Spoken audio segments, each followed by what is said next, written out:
Hi, I'm Chad Hines of Willow Creek Kennels, and this is Honker. And this session, we are going to start kennel with a clicker and a food reward. And the first thing I'm going to do is he already knows target, so he'll come in and touch his target. Hopefully he'll come in and touch that target. Try that. Click when he goes in the kennel. That's what we're trying to accomplish here right now. He didn't want to follow my target. He was basically trying to figure out what I was going to ask him to do. So what I did is threw it in the kennel. He went in, successful. So I clicked to mark the behavior of him going in that kennel. And this is usually how we like to start the crate training. Now he's still in there doing good. Drop another one in there if you'd like. You kind of got to think your way through the dog training. There's no set way you have to do it this way. Kind of think your way through it. Just kind of watch what the dog does, how he does. Our goal is to get him in here so we know we're going to click every time he goes in there. Or if he stays in there, click and give him another treat. I think he's a little tired this morning. He's probably going to try to take a nap in a little bit. Okay, he's got 3 of them in there, so that's pretty good. I could mix the target into this training as well. You really want to try to teach one thing at a time, but I can use the target or the recall here to bring him back out to me. Come on. And click and mark that behavior. And wait till he's done eating. So we're baiting him again. If you remember with the target, we baited him. He came in and got the food out of that hand. Then we switched the food to the other hand, so it became training and not baiting. So we're going to do the same thing here. We're going to bait him in there a few times. Once he's doing good, we're going to try to get him in to go in there and then get the food reward. Tired puppy. Come on, Honker. Good. And click right when he goes into there. A great little exercise there. Now, if you want to build comfort with the kennel, is something I might do next right away here. Go ahead and shut your door. And you can sit right alongside here. As soon as the puppy, what we want, a lot of people have problems with their puppies, they put them in the crate and they whine, they bark, they cry. Well, you really don't want to let them out when they're whining or barking. And if you do let them out when they're whining or barking, you reinforce that behavior. So if you notice, he started whining a little bit here. So I can redirect his focus. I click to mark the behavior of him being nice and calm and quiet, and then I drop a food reward in there. It's a great way to work these dogs and build a positive association with the kennel, a comfort with the kennel, because we're doing a couple different things here. We're redirecting his focus, and we're also training him, we're marking his behavior being calm and quiet. Hunting dogs are fairly high-powered by nature, depending on the breeding. What we want to do is develop them to be really calm, quiet in the house or the duck blind or when we're waiting to go into a pheasant field or whatever we're doing. I mean, most of the time we want a nice, calm, quiet dog. There's a little whine again. Wait for it to stop. And drop a treat in. It's kind of like they train the rats to trip a lever and they get some food. So as soon as he's quiet, he gets some food. Great little exercise. Set this next to your recliner, watch TV, hang out with your pup. As soon as he's quiet, oops, mark the behavior. Drop the food reward in. Drop one there, that's okay.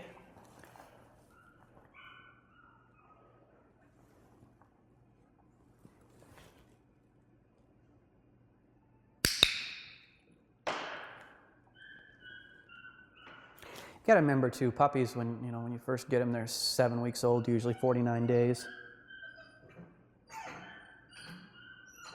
You got to remember, they're just like a baby.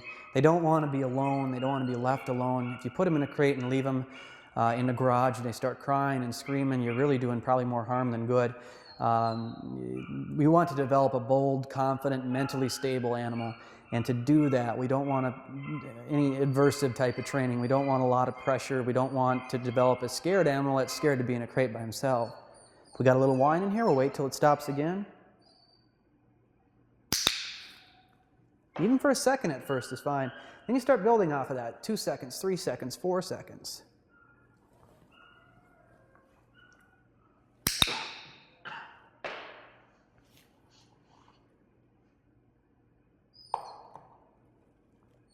Looks like this guy's full already. So we're going to stop the session there, but that was a good start.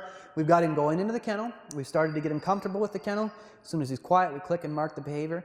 Now let's pull Drummer out, and we'll see if Drummer is a little more hungry here, to see if we can teach him a little bit more here. Thank you. Drummer here, we're going to try to wrap up that session. We started with Honker. He got a little tired. He did a good job, so we stopped right there. Every time they get in the kennel, click and drop a treat in. Very good. So we're just going to pick right back up there. And we're going to try to move into getting him in the kennel pretty good. Kennel. Kennel. So I use my target to lure him in there the rest of the way. So we're still bribing. And actually with kennel training, I do quite a bit of bribing until I get a little bit further along. And try to throw the treats to the back of the kennel. That way they end up all the way in there.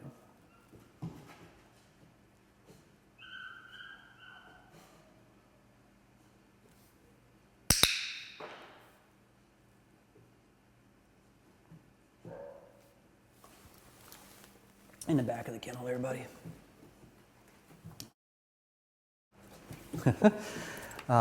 Very good, though. Now let's try a few from the side here. Just like we were doing, we're building a positive association with the kennel, a comfort with the kennel. We'll go ahead and shut that door and reinforce a little bit of what we were doing with Honker there. As soon as he's quiet.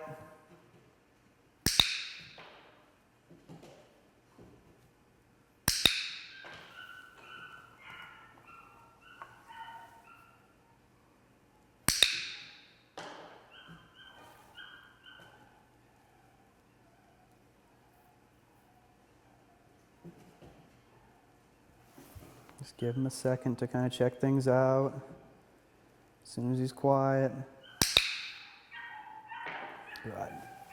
Very good. Okay. We'll do a few more to wrap this up, and then we'll move into collar conditioning. Honker. Honker. Drummer. Drummer. Now, we can use that find it again if we need to get him out of that crate. Find it. And then when he comes back, click and mark his behavior going in there. And a lot of times when you're trying to get the puppy to get away from you, that find it is a nice little game. Didn't follow it.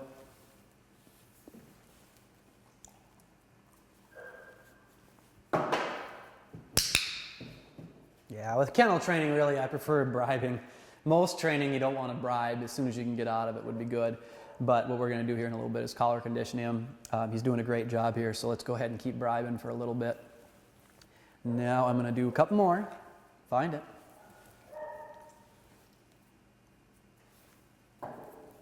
Kennel. Start introducing the word. He's going to execute it every time. I can see that now. Start introducing the word.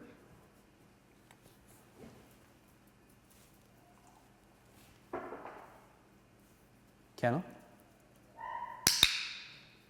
Kennel. Ooh, bad trainer. Don't use the word unless you're positive. And I tried to move ahead a little bit there. I tried to throw it in as he was coming back, and a little more, just asking a little bit more out of him. Find it. So we'll take it down a notch here. Kennel. Good. Find it. Good. Kennel. In every session, what you really want to do is get him going, get some momentum built. He gets a little quicker, a little faster, executes with your cue a little bit quicker. Find it. Find it. Kennel. Okay, I'm going to fix that find it there and drop a little find it. Kennel. Good.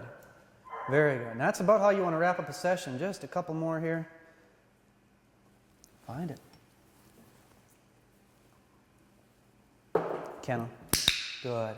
Stop there, and then the next session, we're going to collar condition him to kennel. Thank you.